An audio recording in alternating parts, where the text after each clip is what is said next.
السلام علیکم ورحمۃ اللہ وبرکاتہ۔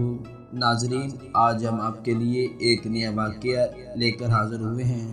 یہ واقعہ حضرت موسیٰ علیہ السلام کی پیدائش کا واقعہ ہے کہ حضرت موسیٰ علیہ السلام کی پیدائش سے پہلے کیسے معاملات تھے اور حضرت موسیٰ علیہ السلام کی پیدائش کے بعد کیسے معاملات تھے، بہت تفصیلات کے ساتھ بیان کریں گے۔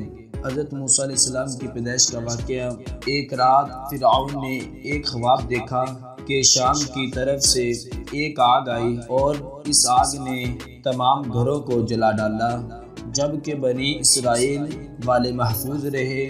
دہشت کے عالم میں بیدار ہونے کے بعد فرعون نے تمام کاہنوں اور نجومیوں کو جمع کر کے اپنا خواب بیان کیا۔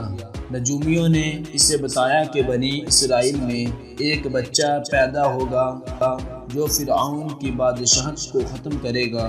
بنی اسرائیل کے ہاں بھی شروع سے ہی یہی بات مشہور تھی، لہٰذا اس خواب کے بعد وہ مزید فکر مند ہو گیا اور اس نے حکم جاری کر دیا کہ بنی اسرائیل میں پیدا ہونے والے تمام لڑکے قتل کر دیے جائیں۔ اس حکم کے مطابق فرعون کے حواری اور اس کے سپاہیوں نے ہر ممکن قدم اٹھایا تاکہ کوئی بھی نومولود لڑکا زندہ نہ بچ پائے، لیکن اللہ کے فیصلے اٹل ہوتے ہیں۔ دیکھتے ہی دیکھتے بنی اسرائیل کے ہزاروں نومولود بچے ذبح کر دیے گئے۔ ان دنوں میں حضرت موسیٰ علیہ السلام کی والدہ اپنے حمل کے ابتدائی دنوں میں تھی۔ اللہ نے ان کی حفاظت کا سامان اس طرح فرمایا کہ ان کی والدہ پر معمول کے مطابق حمل کے آثار ظاہر نہیں ہوئے، جن سے آپ فرعون کی چھوڑی ہوئی دائیوں کی نگاہ میں نہ آئی۔ انہوں نے اس بات کو چھپائے رکھا یہاں تک کہ پیدائش کا وقت قریب آ پہنچا اور انہوں نے بچے کو جنم دے دیا۔ اس بارے میں سوائے قریبی لوگوں کے کوئی اور نہیں جانتا تھا۔ نجومیوں نے فرعون کو اطلاع دی کہ بچہ پیدا ہو چکا ہے۔ اس اطلاع نے فرعون کو بدحواس کر دیا۔ اس کے سپاہیوں نے گھر گھر تلاشی شروع کر دی۔ حضرت موسیٰ علیہ السلام کی والدہ سخت پریشان تھی۔ 3 مہینے تک انہوں نے حضرت موسیٰ علیہ السلام کو چھپا کر رکھا، لیکن زیادہ عرصے تک بچے کو شاید جاسوسوں کی نظروں سے چھپانا ممکن نہ تھا۔ پھر بھی وہ اپنی پوری کوشش کرتی رہی، یہاں تک کہ ان کے پاس اللہ کا حکم آ گیا۔ یہ حکم اللہ نے ان کے دل میں ڈالا تھا۔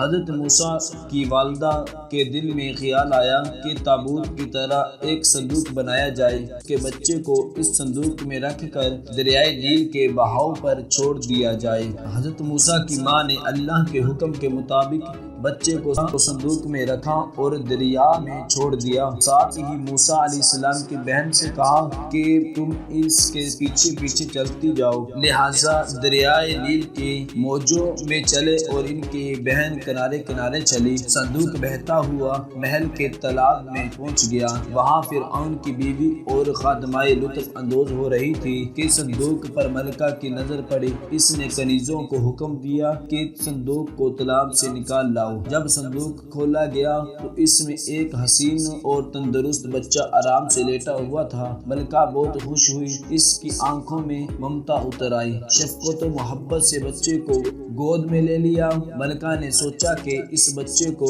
بیٹا بنا کر پالنا چاہیے۔ محل میں کسی نے خدشہ ظاہر کیا کہ یہ بچہ بادشاہ کی سلطنت کو ختم کرنے کا سبب بن سکتا ہے۔